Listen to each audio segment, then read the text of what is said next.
اللهم صل على محمد وعلى آل محمد كما صليت على إبراهيم وعلى آل إبراهيم إنك حميد مجيد. اللهم بارك على محمد وعلى آل محمد كما باركت على إبراهيم وعلى آل إبراهيم إنك حميد مجيد. اعوذ باللہ من الشیطان الرجیم. بسم اللہ الرحمن الرحیم. مدنی دور اپنے اختتام کی طرف ہے اور آج ہم 7واں سال پڑھیں گے. گزشتہ سوالات کے جوابات آپ کے سامنے ہیں جو کہ الحمدللہ بہت اچھے آپ نے بھیجے. اب ہم جائزہ لے لیتے ہیں کہ ہم نے جو پچھلے ہفتے پڑھا تھا وہ کیا تھا. پچھلے ہفتے جو 6 سال ہم نے پڑھا تھا اس میں ابتدا ہم نے کی تھی کہ مدنی دور کے جو مختلف مراحل ہیں وہ کیا تھے. غزوہ احزاب کے بعد کیا ہوا، کیا بدلا، مسلمانوں کا عمرے کے لیے جانا اور صلح حدیبیہ کا ہونا. اس کے بعد حضرت عثمان رضی اللہ تعالی عنہ کی شہادت کی افواہ اور بیعت رضوان، اور پھر آپ صلی اللہ علیہ وسلم کا صلح حدیبیہ کے پاس واپس آ کر بادشاہوں کے نام خطوط لکھنا. آج ہم جو پڑھیں گے یعنی کہ مدنی دور کے 7ویں سال میں، اس میں ہم پہلے یہ دیکھیں گے کہ صلح حدیبیہ کے بعد کیا حاصل ہوا، کیا نتائج تھے، اور اس کے بعد پھر غزوہ خیبر اور اس کے ساتھ ہی جڑا ہوا غزوہ وادی القرا، اور پھر غزوہ ذات الرقاع، اور پھر عمرے کی ادائیگی. ایک کے بعد ایک ہم چیزیں لیتے چلے جاتے ہیں. میں نے آپ کو پچھلی دفعہ یہ بتایا تھا کہ مدینہ کا جو زمانہ ہے اس کے 3 ادوار تھے. پہلا دور تو وہ تھا جو اس سے پہلے کشمکش کا گزرا. صلح حدیبیہ وہ چیز تھی جس نے مسلمانوں کے لیے ایک نئے دور کا راستہ کھولا. تو آج ہم انٹر ہو رہے ہیں مدنی دور کے دوسرے مرحلے میں، یعنی کہ صلح حدیبیہ کے بعد کیا ہوا. صلح حدیبیہ کے بعد 2 طرح کے نتائج تھے. ایک وہ نتائج تھے جو فوری نظر آ رہے تھے، جو لوگ فیل کر رہے تھے، ڈسکس کر رہے تھے، بات کر رہے تھے، پوچھ رہے تھے، اور ایک وہ نتائج تھے جو بہت دورز تھے، جو انسان فوراً نہیں سمجھ پاتا کہ میرے ساتھ جو آج ہو رہا ہے وہ 10 سال بعد کیا نتائج دکھائے گا. فوری جو نتائج نظر آ رہے تھے اس میں ایک تو میں نے آپ کو پچھلی دفعہ بھی یہ بات بتائی تھی نا کہ مسلمان ایک غم کی حالت میں تھے کہ ایسے ہی واپس چلے جائیں، اور ایک رنجیدگی سی طاری تھی. فوری طور پہ یہ ہوا کہ معاہدہ لکھا ہی جا رہا تھا. سہیل نام کا جو شخص تھا جس کو قریش نے بھیجا تھا اپنا نمائندہ بنا کر، اسی سہیل کے بیٹے حضرت ابو جندل رضی اللہ تعالی عنہ قید سے بھاگ کر آئے، اور اس حال میں آئے کہ پاؤں میں بیڑیاں ڈلی ہوئی تھیں. ابھی معاہدہ ہوا تو نہیں ہے، ابھی لکھا جا رہا ہے. اب وہ آئے، اب مسلمانوں کی ظاہر ہے کیا کیفیت ہوگی اس وقت، اور وہ پناہ مانگتے ہیں اور وہ کہتے ہیں کہ مجھے پناہ دی جائے. آپ صلی اللہ علیہ وسلم بات کرتے ہیں اس کے اوپر. پہلے آپ کہتے ہیں کہ ابھی تو معاہدہ لکھا نہیں ہے، تو وہ سہیل کہتا ہے کہ اچھا لکھا نہیں ہے تو پھر کیا لکھنا ہے، ہم ختم کر دیں اس بات کو، ہم نے تو طے تو کر لیا آپس میں. آپ نے کہا اچھا میرے لیے چھوڑ دو، مطلب میری بات رکھ لو. اس نے کہا نہیں یہ تو نہیں ہو سکتا. اور پھر اس کے بعد پھر آپ صلی اللہ علیہ وسلم نے حضرت ابو جندل رضی اللہ تعالیٰ عنہ کو دعا دی، اور اس کے بعد ان کو واپس کیا گیا. تو یہ مسلمانوں کے لیے بڑی تکلیف دہ چیز تھی.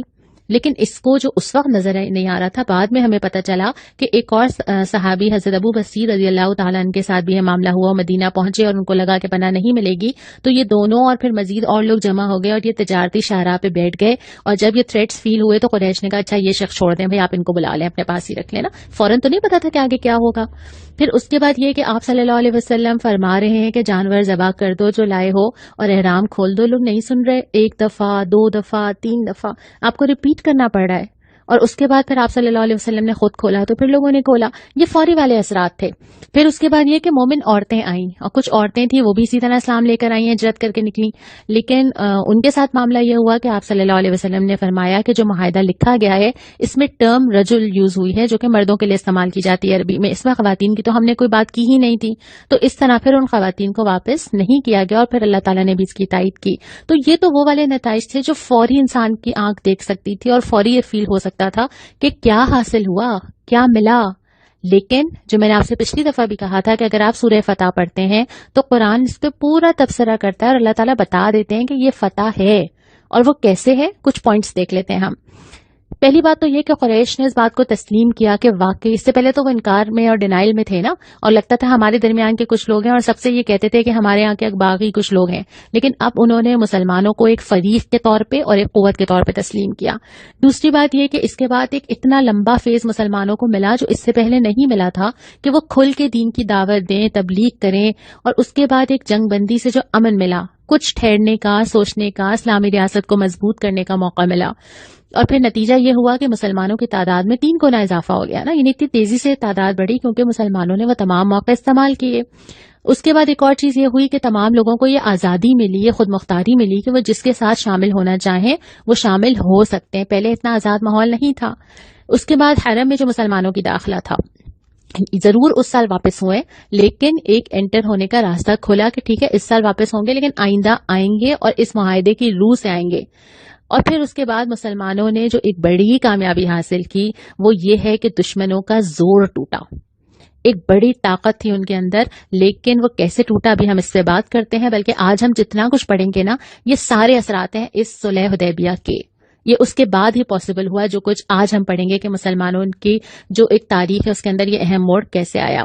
جو میں نے بات کی نا کہ دشمنوں کا زور ٹوٹا، دیکھیں مسلمانوں کے جو نمایاں مخالفین تھے نا یہ 3 لوگ ایک دوسرے کے سپورٹرز تھے، اور کوئی ایک انیشیٹ کرتا تھا اور پھر جتھا بنتا تھا اور مسلسل یہ مسلمانوں کے ساتھ آزمائش جاری تھی. اس میں سے ایک تھے قریش مکہ، ایک تھے یہودی، اور ایک تھے وہ ان پڑھ بدو جو کہ شہر سے باہر کہیں پہ بھی پڑاؤ ڈالتے تھے، لوٹ مار کرتے تھے، اور یہ سب ایک دوسرے کو سپورٹ کرتے تھے اپنے فوائد کے لیے. بے شک اب کوئی بھی کسی سے سنسیئر نہیں تھا، لیکن مسلمانوں کے خلاف جو ہیں یہ سب متحد تھے. ان میں سے جو قریش تھے ان کے تو ہاتھ بن گئے. اب 10 سال کے لیے یہ تو اب پابند ہو گئے اس معاہدے کے، اور اب ان کی طرف سے سکون ہو گیا کہ اب اس اینڈ سے کچھ نہیں آئے گا. فوراً آپ صلی اللہ علیہ وسلم نے باقی تو کی طرف توجہ کی. یہ ایک بہترین سیاسی حکمت عملی تھی، بلکہ بہترین جنگی اقدام تھا. اسلام میں تو ساری چیزیں ہیں نا، پالیٹکس بھی ہے، دفاع بھی ہے، جنگ بھی ہے، اسلام کی قوت کا اظہار بھی ہے. تو آپ نے ود ان اے منتھ یہ تیاری شروع کی ہے، اور فوراً ہی 1 سے 1.5 ماہ بعد صلح حدیبیہ کے آپ خیبر روانہ ہوئے ہیں. اس کے ضمن میں جو چیزیں ہیں وہ بھی ہم آج پڑھیں گے، اور اس کے بعد بدو جو ہیں ان سے نمٹے وہ بھی ہم آج پڑھیں گے. اب ہم آ جاتے ہیں غزوہ خیبر کے اوپر جو کہ صلح حدیبیہ کے فوراً بعد ہوا ہے. خیبر کا علاقہ مدینہ سے کچھ دور 100 میل کا فاصلہ ہے، ایک شہر ہے. اس شہر میں یہودی بہت کثرت کے ساتھ آباد ہیں، اور یہی وہ جگہ ہے جہاں سے ساری چیزیں نکلتی ہیں. اس سے پہلے آپ کو یاد ہے نا غزوہ احزاب میں جو انہوں نے جنگیں اور فوجیں جمع کی تھیں اور اس کو اکسایا اس کو اکسایا، یہیں سے سٹارٹ ہوا تھا. پھر اس کے علاوہ یہ کہ سب سے رابطہ کرنا، جو اسلام یا مسلمانوں کے اگینسٹ ہیں ان سے کانٹیکٹ میں آنا، ان کے ساتھ گٹھ جوڑ کرنا، یہ ساری چیزیں یہاں سے چلتی تھیں. مدینہ کے اندر جو یہودی تھے ان کو بیک اپ کرنا، ان کو یہ کہنا کہ ہم تمہاری مدد کو آئیں گے، اور ان کو اکسانا، یہ سب کچھ یہاں سے ہوتا تھا. تو اب ضرورت یہ تھی کہ اس دوسرے دشمن سے نمٹا جائے. آپ صلی اللہ علیہ وسلم نے اس کی طرف پیش قدمی کی، اور خیبر کی آپ کے سامنے جو میپ آ رہا ہے آپ دیکھ سکتے ہیں کہ اس میں قلعوں کی شکل میں تھے یہ، اور اس میں بہت سارے قلعوں کے نام ملتے ہیں. تقریباً جو پرومیننٹ ہیں وہ میں نے آپ کے سامنے لکھ دیے ہیں. ان تمام قلعوں کے اندر یہ لوگ مقیم تھے، اور انہوں نے پورے سامان اور چیزیں اور بہت فائنینشلی بہت سٹرونگ تھے. آپ صلی اللہ علیہ وسلم نے حدیبیہ سے کوئی 1-1.5 ماہ کے بعد یہ اعلان فرمایا کہ اب ہم خیبر کی طرف جائیں گے، اور یہ اعلان بھی کیا کہ وہی شخص جائے جو اللہ کی رضا اور جہاد کو پسند کرتا ہو، اور وہ لوگ سارے شامل ہوئے جو اس وقت بیت رضوان میں موجود تھے. پھر آپ صلی اللہ علیہ وسلم اپنے لشکر کو لے کر چلے، شہر سے قریب پہنچے، وہاں اپنے مشورے سے پڑاؤ ڈالا. پہلے ایک جگہ سلیکٹ کی، پھر ایک صحابی نے مشورہ دیا کہ نہیں اگر یہ اللہ کا حکم نہیں ہے تو اس سے بہتر جگہ ہے، اور آپ صلی اللہ علیہ وسلم نے وہ مشورہ قبول کیا. یہاں پہ پھر آپ صلی اللہ علیہ وسلم نے جو دعا مانگی وہ یہ تھی کہ اس کے مفہوم میں آپ کے سامنے رکھ رہی ہوں کہ اس بستی اور اس کے باشندوں میں اے اللہ جو بھلائی ہے ہم آپ سے طلب کرتے ہیں، اور اس بستی اور اس کے باشندوں میں جو چیز بھی ایسی ہے جو شر ہے تو ہم اس سے آپ کی پناہ مانگتے ہیں. اس کے بعد پھر آپ صلی اللہ علیہ وسلم یہ فرمایا کہ میں یہ علم، آپ کے پاس وہ جھنڈا تھا، اور آپ نے فرمایا کہ یہ میں اس کو دوں گا جو اللہ اور اس کے رسول صلی اللہ علیہ وسلم سے محبت کرتا ہے، اور اللہ اور اس کا رسول صلی اللہ علیہ وسلم اس سے محبت کرتے ہیں. اب سارے صحابہ انتظار میں کہ کس کو ملے گا. آپ سوچ سکتے ہیں نا کہ کیسی فیلنگز ہوں گی نا، پتہ نہیں کون ہے، اور یہ گارنٹی بھی دی جا رہی ہے کہ اللہ اس کے رسول محبت کرتے ہیں. اور یہ آسان نہیں ہے، یہ جو پچھلے سال ہے نا انہوں نے پروف کیا ہے کہ وہ اللہ اور اس کے رسول سے محبت کرتے ہیں، تب جا کے یہ بشارت آئی ہے. یہ جو ہم صحابہ کے ساتھ کہہ دیتے ہیں نا رضی اللہ تعالیٰ عنہ، اللہ ان سے راضی ہو گیا، اس کے پیچھے کتنا کچھ ہے. ہر طرح کی قربانیاں، سال جان مال سب کچھ لگانے کے بعد پھر یہ رتبہ ملا ہے کہ آج ہم اتنے 100 سال بعد ابھی بھی ہم کہتے ہیں رضی اللہ تعالی عنہ. اس کے بعد آپ صلی اللہ علیہ وسلم نے اگلے دن جو علم دیا وہ حضرت علی رضی اللہ تعالی عنہ کو دیا، اور پھر جو تلقین کی وہ ہم آخر میں پڑھیں گے. پھر باقاعدہ طور پہ مارکے کا آغاز ہوا، اور یہ جو سارے قلعے ہم نے بھی نام پڑھے ان کو باری باری فتح کیا گیا. اسٹیپ بائی اسٹیپ چلتا رہا. کچھ میں 3 دن لگے, کہیں 14 دن لگے. باقاعدہ ایک ایک قلعے کے ساتھ الگ الگ لڑائی ہوئی ہے. اس میں سے کچھ لوگ ایسے تھے جنہوں نے بھرپور مقابلہ کیا, کچھ نے کچھ تھوڑے مقابلے میں سرنڈر ہو گئے, کچھ ایسے تھے جو کہ ڈر گئے جب انہوں نے دیکھا کہ اچھا اب تو اتنے فتح کرتے ہوئے آ رہے ہیں, تو انہوں نے پہلے ہی سرنڈر کر دیا. لیکن یہ کافی لمبا ڈیوریشن تھا جس میں یہ قلعے فتح کیے گئے. اس کے بعد پھر یہ ہوا کہ جو دو چیزیں بنیادی ہوئیں. ایک تو یہ کہ خیبر کے یہود سے معاہدہ ہو گیا. جن لوگوں نے سرنڈر کیا ان سے معاہدے کر لیے گئے, جیسے پیداوار ہے وہ اپنی جگہ پہ ہی کریں گے کھیتی باڑی, لیکن اس میں سے اسلامی حکومت کو حصہ دیں گے. پھر یہ کہ اس سامان جنگ جو انہوں نے جمع کیا ہوا ہے, کچھ یہ معاہدہ ہوا کہ وہ اسلامی حکومت کے حوالے کر دیں گے. اور پھر یہ کہ آئندہ اس طرح کی سازشوں میں نہ پڑیں گے, اس طرح کی چیزیں, کچھ امان ان کو دی گئی. ایکچولی یہ وہی ہے جو اسلام میں ذمہ بننے کا تصور ہے, کہ اگر آپ اسلامی ریاست کے ساتھ ہیں, قانون اللہ کا چلے گا اور آپ اس میں ٹیکس دیں گے اور ذمہ بن کے رہیں گے. تو اس طرح معاہدہ ہوا اور پھر بہت سارا اموال غنیمت مسلمانوں کے ہاتھ آیا.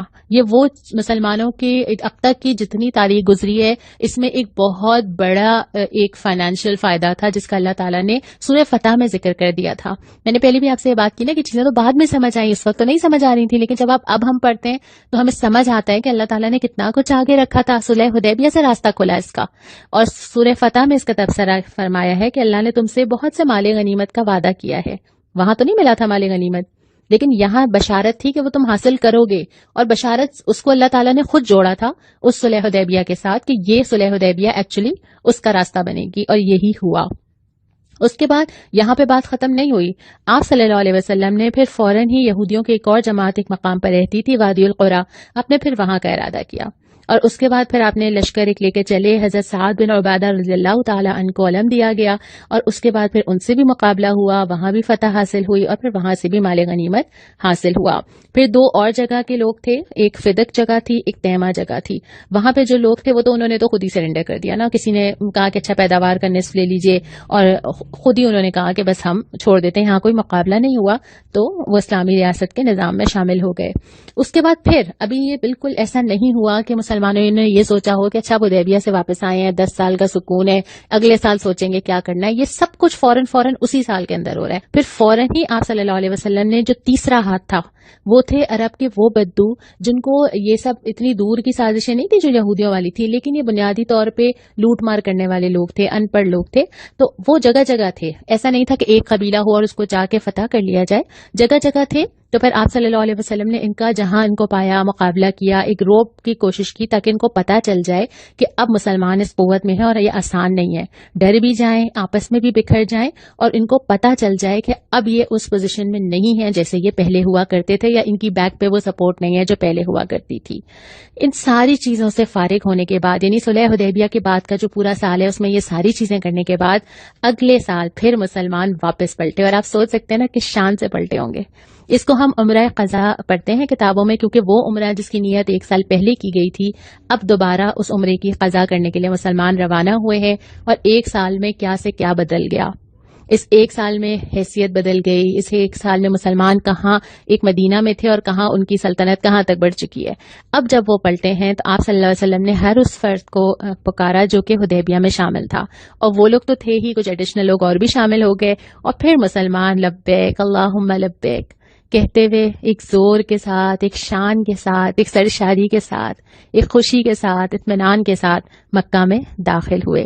اچھا قریش انتظار کر رہے تھے کہ یہ آئیں گے, کمزور سے ہوں گے, لیکن آپ صلی اللہ علیہ وسلم نے مسلمانوں کو ہدایت فرمائی کہ طواف پہلے 3 چکر دوڑ کے کرنا, اور بڑے حیران ہوئے, اچھا ان میں تو اتنی طاقت ہے, اور یہ پسند کیا کہ بڑی قوت دکھائی جائے, جسمانی قوت دکھائی جائے, اور یہ اسلام کو پسند بھی ہے نا, کمزور مسلمان سے قوی مسلمان پسند ہے.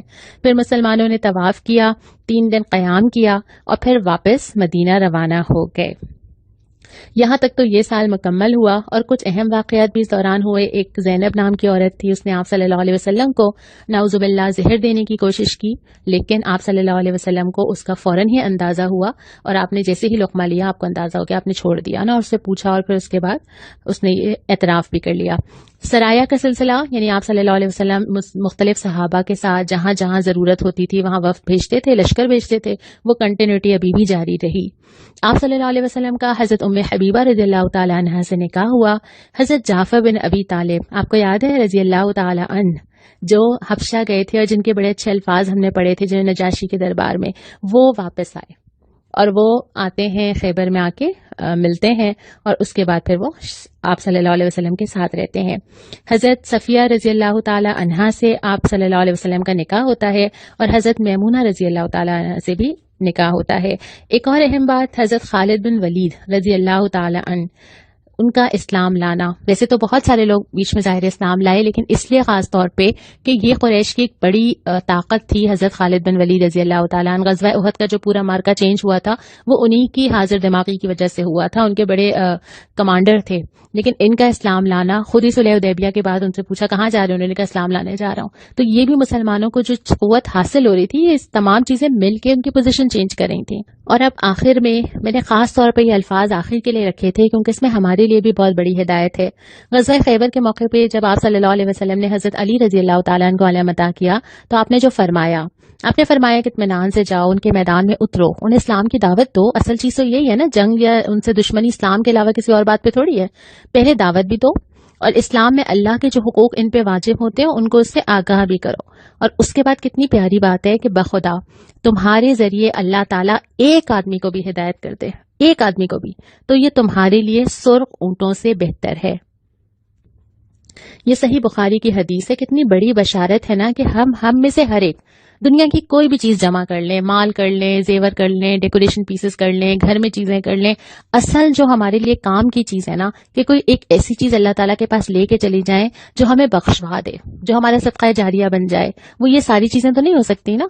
لیکن وہ سب سے امپورٹنٹ بات یہ ہے کہ ہمارے ذریعے ایک آدمی بھی کوئی ہو جو ہدایت پا جائے اور کہہ دے کہ اس نے مجھے ہدایت دی تھی۔ تو ایسا سلسلہ ہے جو اتنا آگے چلتا جائے گا۔